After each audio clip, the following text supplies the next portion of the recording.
Hi, this is Michael from BinaryCafe.com with another BrainyFaceProject video. This is episode 3 in the HX300 Expert Series.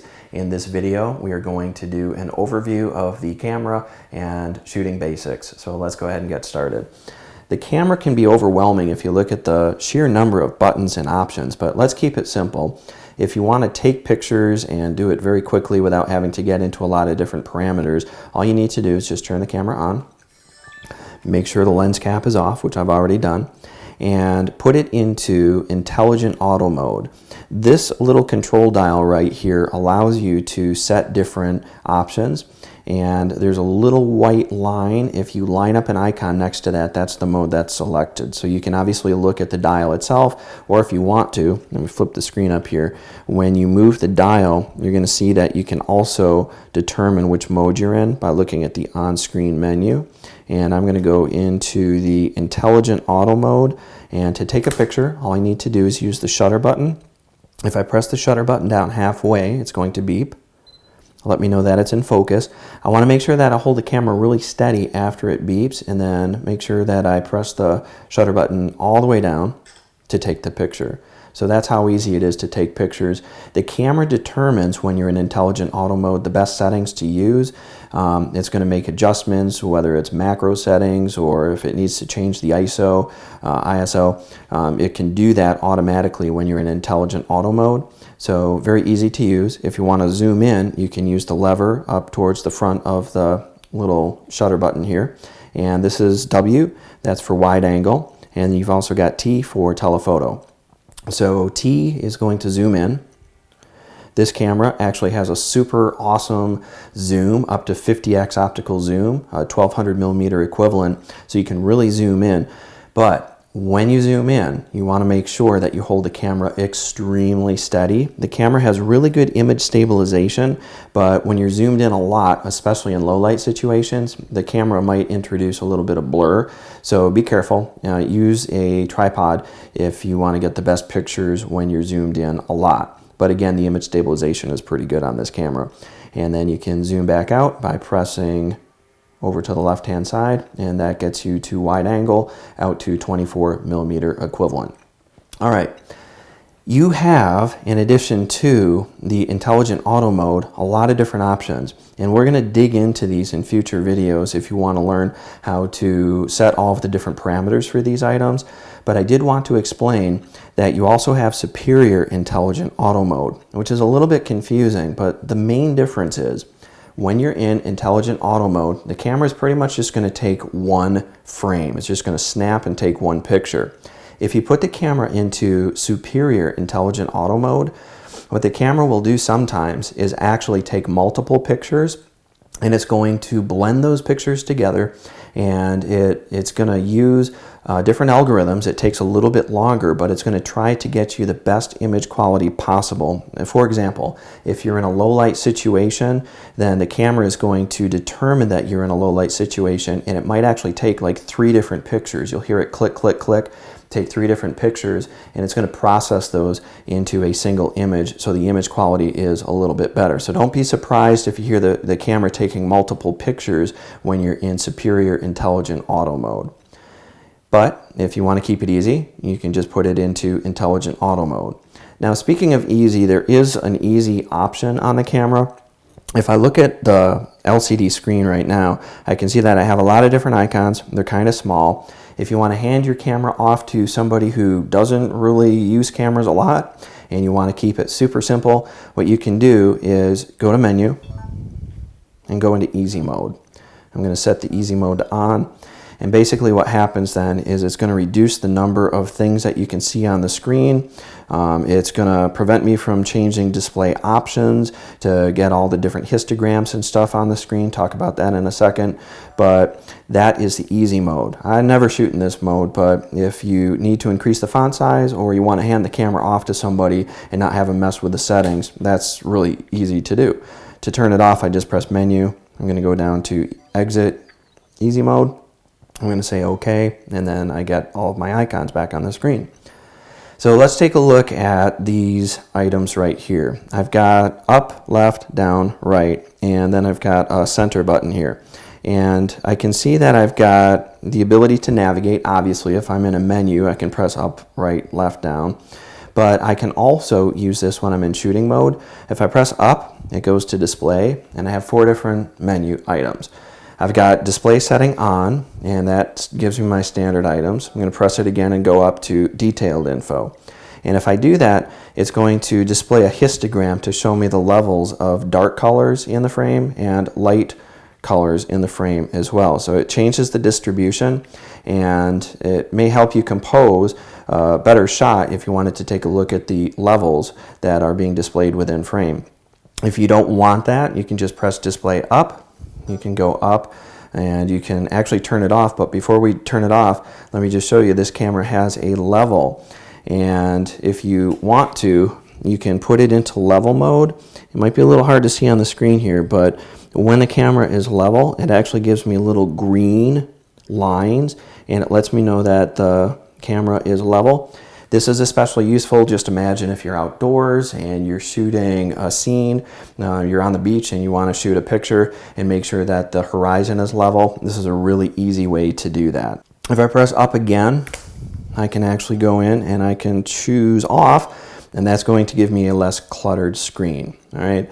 I usually keep it in the display info on screen mode, which gives me some of the basics, and that's pretty easy to use. When I have the camera in intelligent auto mode or superior intelligent auto mode, I do have these creative options. If I press down, what I can do is I can go into the different options here, and this allows me to make some adjustments to the brightness. I can go in and change the color temperature. I can go in and change the vividness, and I can also go into various picture effects. Now, I'm not going to go into detail in today's video because we're going to cover those in a lot more detail in a future video. But let me just point out that when you're in this mode, if you mess with the settings, for example, if I wanted to change the darkness, I can go lighter or I can go darker to change the image. But if I wanted to get back, if I press OK, I can see that I've adjusted the settings by using this little dial on the right hand side. If I want to go back, all I need to do is make sure that that icon is selected. It's highlighted in blue, and then I can press this little question mark here and watch what happens when I do that. It goes back to auto. So it just kind of resets it for those options. And then to get out, I can press menu again. This only works when you're in the intelligent auto and superior intelligent auto modes.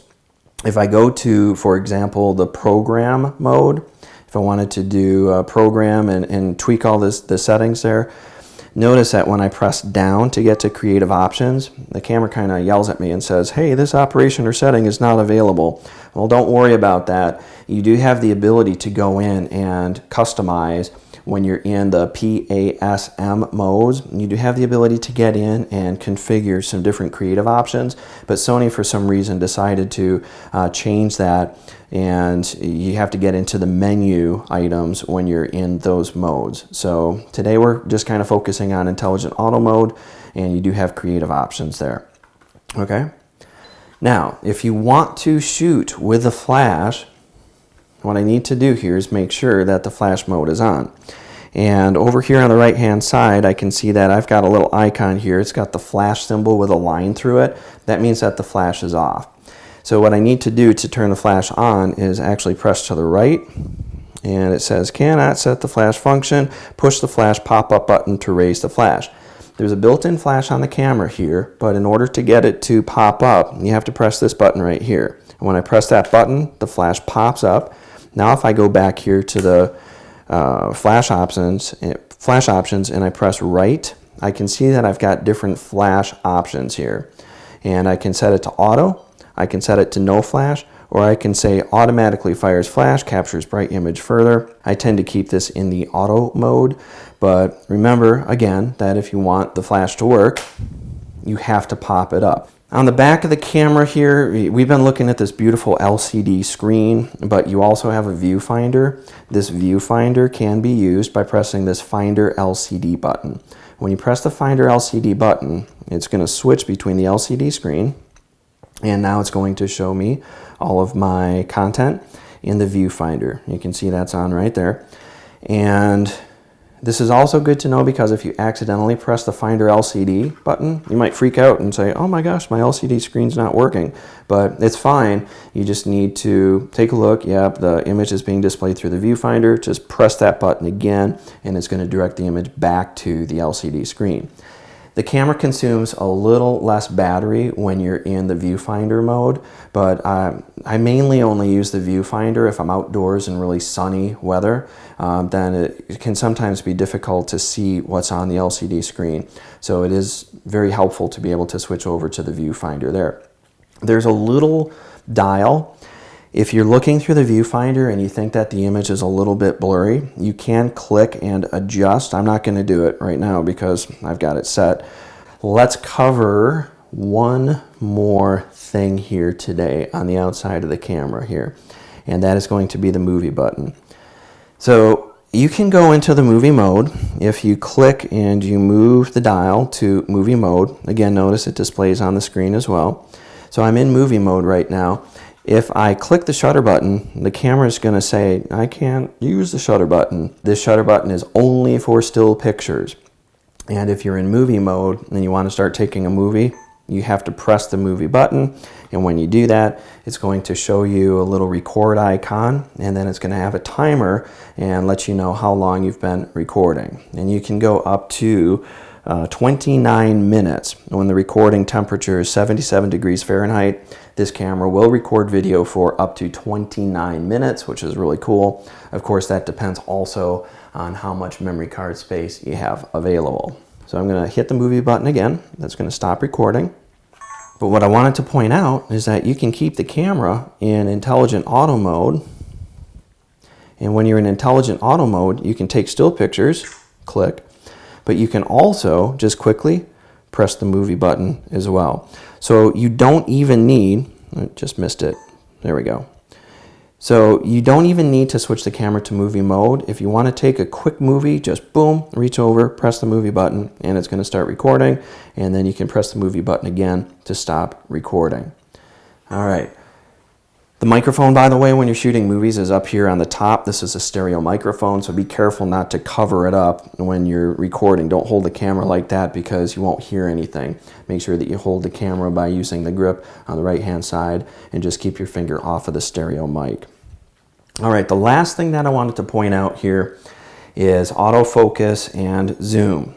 But we could spend a lot of time talking about this, and we're going to in a future video, because the camera does have this focus ring, and you can use this focus ring to zoom in and out if it's set to autofocus zoom mode. And notice that instead of using the lever here, I can use this little wheel, and that zooms the camera in and out. And then I can also go into a manual focus mode, and that manual focus mode lets me use this ring to actually set manual focus. But there's a lot of cool content that I want to cover with regard to using that for better depth of field in combination with the aperture mode, and then also how to set your depth of field and modify that when you're in movie mode as well. So that's just a quick overview of the outside of the camera here. And there's a lot more that we could probably get into, you know, but we're going to cover a lot of that stuff in future videos, and running out of time right now. So anyway, that's it for today. That's episode 3 in the HX300 Expert Series. And if you haven't already done so, please be sure to subscribe, and I'll be producing more videos pretty soon. So thanks for watching. Take care.